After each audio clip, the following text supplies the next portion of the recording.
Hello everyone. I've been getting a lot of questions on the things that I do to make sure that I'm prepared when I'm out in public, and some people have asked me for some of the phone numbers and what do I do when I follow up, or when I have to follow up and do things to make sure that these businesses are held accountable.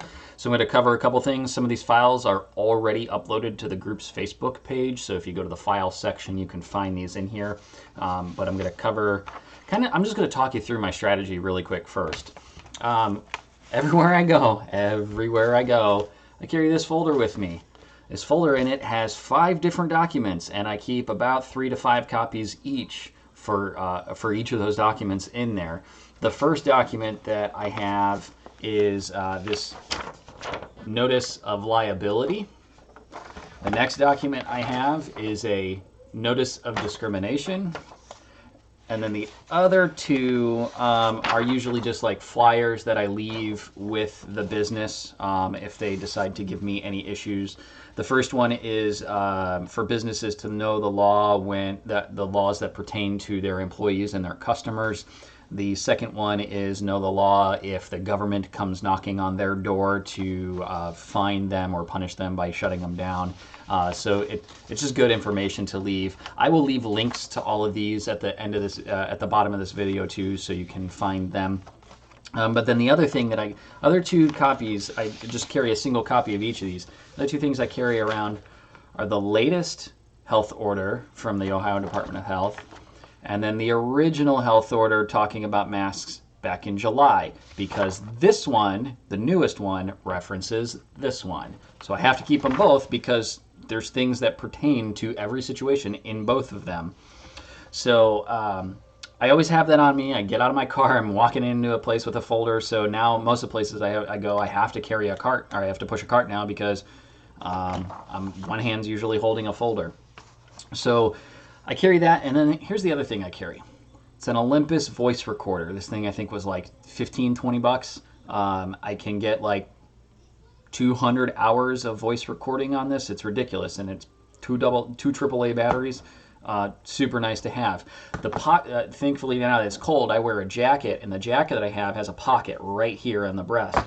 So this sits in the pocket just like this. So if I have to, I just unzip the pocket really quick, hit the record button, zip it back up, and it's good to go. Now, people don't need to know that you're recording. Ohio is a single party consent state, so as long as you consent to the recording, you can record, which is awesome.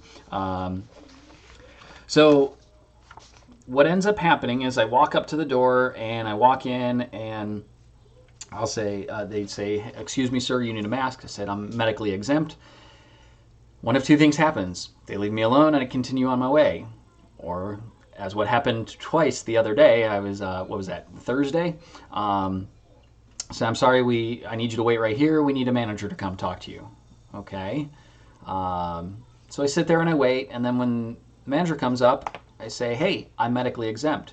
And then they'll go on some spiel on, well, the new orders say that you have to wear a mask or we don't have to serve you. And I say, actually, no, they don't. The exemptions for medical still exist, and that's in the order. I'd be happy to show you if you'd like to see it. No, I don't need to see it. That's usually how the conversation goes. I said, okay, I'll wear a mask, but you have to sign this notice of liability. If anything happens because of me wearing a mask, because I'm medically not able to wear one, you're responsible. They're always going to say no. No, I'm not going to sign any paper. Say, okay, can I go on my way then? Since you're not going to sign the paper and I'm not doing anything wrong, I'm going to go continue shopping. One of 2 things will happen then. They'll just leave me alone, or they'll follow me and try to get me to go out. The next then becomes the notice of discrimination. If they're actually kicking me out or talking about kicking me out of their business and not letting me in to shop, I say, okay, you won't sign. I told you I'll wear a mask as long as you sign a notice of liability. You're not going to do that. So now you have to sign a notice of discrimination. And I detail, it's got the date of the violation, the name of the violator, the name of the business, the location in the business of where it happened, and then a small line to do descriptions. And then there's signature lines at the bottom. I always sign it, and I give them the option to sign it. Most of the time they're not going to. But this is the thing saying, okay, now that you're not going to serve me for a medical reason, you're now discriminating against me, and I'm going to take this. I've gotten to this point several times, and then usually within a day or two, things are resolved. I get a phone call back, because then I'll go on to that here in a minute, and things get resolved, and I can go back. But I still have one company that isn't resolved yet. So I now actually have the notice of discrimination that I offered to provide them a copy. They didn't want it. I have voice recordings of my interaction with the manager and my interaction with the police, with the manager standing right there as all part of this conversation. So that was fun. The public embarrassment from this stuff is just, it's insane. After spending 14 years in the military defending our rights, to watch my rights be just completely trampled on is just so frustrating. So I feel you. It takes a lot of resolve to be able to do this. And I have to stress, you have to do this in a calm manner. As calm as you can possibly be. My character was attacked the other day at a different business, and it was hard for me to keep my composure, and that's on the recording too. So it's the other reason why you got to keep your composure, is because you're recording yourself. So it's always good to stay as calm as possible. If it all comes down to the fact that you are not allowed into that retail business or that business or wherever you're trying to go to, you now have a recording that says, I said I would wear a mask if they would sign a liability. They refused to do so. I said, okay, well, I'm not breaking any laws. I'm still exempt. I'm still medically exempt from wearing a mask by the mandate, by the order, allows for those exemptions still, and they still refused me service. So now I'm being discriminated against, and there's your ADA discrimination claim.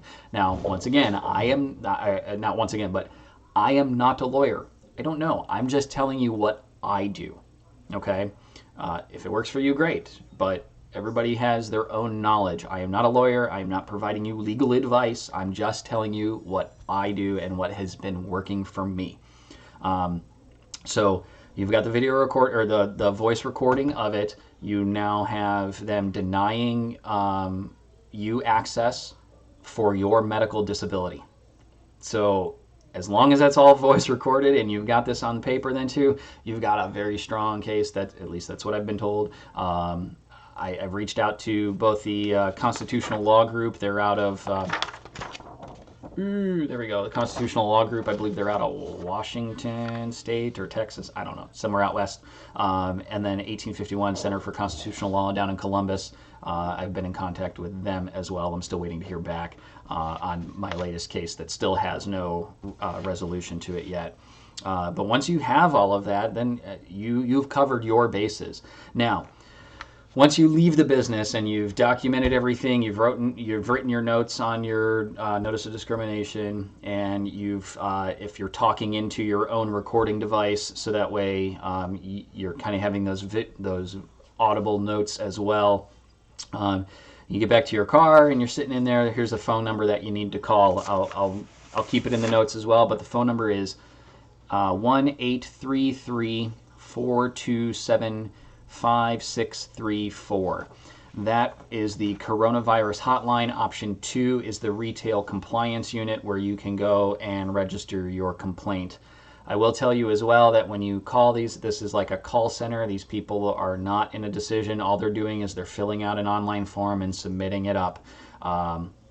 So please be patient with them as well. They have to ask you some questions. You don't have to answer every question they ask you. You do have to provide some information, obviously, but if it doesn't pertain to the individual incident, there's no reason to answer the question. You're just giving them the information that pertained to your specific incident, nothing else. Once you get off the phone with them, then whatever business you're at, if it's a chain business, they all have customer service lines. Call the customer service line, wait on hold, and submit your claim to them.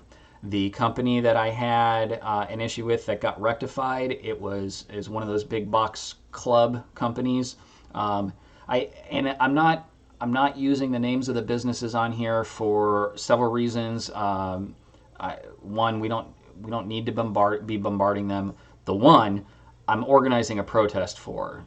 The one that I'm still having issues with. So I will eventually tell you guys that one. Some of you already know. But the other ones, the reason I don't use the names is because a lot of the times those are individual incidences and they get resolved. And let's be honest, they're still businesses. They're still dealing with this as best they can as well. And we still need to provide some level of respect. I know that's hard to say and I know it's tough to swallow, but we have processes in place to handle these things. And if your particular incident gets handled, don't throw them under the bus, because now you're jeopardizing your ability to do anything in the future. Maybe you could get sued for defamation of character, or for libel and defamation. So definitely, that's why I don't use the names of these businesses. But I called the corporate number, submitted a claim to them. The next day, I got the phone call saying, hey, I'm sorry. Yes, we understand. We know you can come back, and this is what our accommodations are. So that's what I said. You can call Bureau of Workers' Comp, submit your claim there. Call the individual store, their customer service, and submit the claim there. And then you call your local health department, whatever the county health department is. I don't have the phone numbers for those. Just Google your county's health department. It's like Cuyahoga County Public Health, Lorain County Public Health, Medina County Public Health. They're all using Public Health. That's kind of like the standardized brand that they ended up using. Find those numbers, make those phone calls. It's a process. It's not fun. And I understand that a couple of people had asked me, well, my employer is now asking it. I don't know how to answer that. That's something that individual cases that you've got to go to. Reach out to 1851 Center for Constitutional Law. Reach out to other lawyers that you may know. Once again, I'm not a lawyer. I'm not providing you lawyer advice. I'm just telling you what works for me and giving you the resources for you guys to be able to stand up for yourselves.